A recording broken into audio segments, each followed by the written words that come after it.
In 1587, over 100 English settlers arrived on Roanoke Island with dreams of establishing a new world.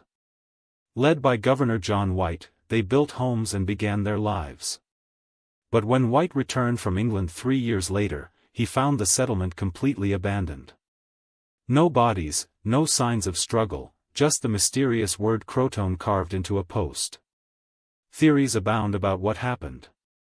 Some believe they integrated with local Native American tribes. Others suggest they were victims of disease or conflict. Archaeological evidence points to a severe drought that may have forced them to relocate.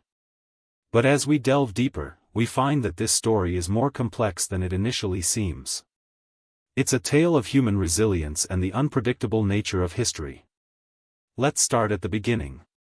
The year was 1585, and Sir Walter Raleigh had commissioned an expedition to Roanoke Island in what is now North Carolina. This island had been previously explored by Spanish expeditions, but no English settlement had ever been attempted before. John White, an accomplished artist and cartographer, joined this expedition as the governor's deputy. His mission was to establish a foothold for English colonization on the continent.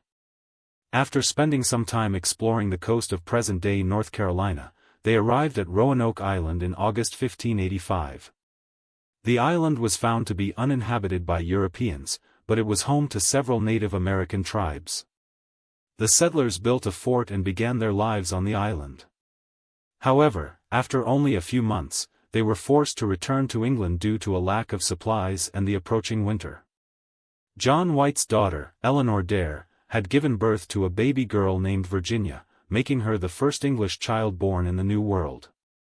The settlers left behind a small group of men to maintain the fort and care for the remaining supplies. But their return to England was not without its challenges. Sir Walter Raleigh faced opposition from the British government, which made it difficult for him to secure funding for future expeditions. Undeterred, White waited patiently in England, preparing for his next voyage. 3 years had passed since they left Roanoke Island. John White had become increasingly frustrated with the lack of progress and the obstacles he faced back home. He was finally given permission by Raleigh to return to Roanoke with a new supply ship. This time, he brought his daughter Eleanor and her husband Ananias Dare, as well as other settlers who were eager to start their lives anew. They set sail from England in August 1590, and after several weeks at sea, they arrived on Roanoke Island in late September. But what they found was shocking. The fort had been abandoned, the houses left standing but empty. There was no sign of struggle or violence, just an eerie silence that filled the air. On a nearby tree, they found the word Croton carved into the bark.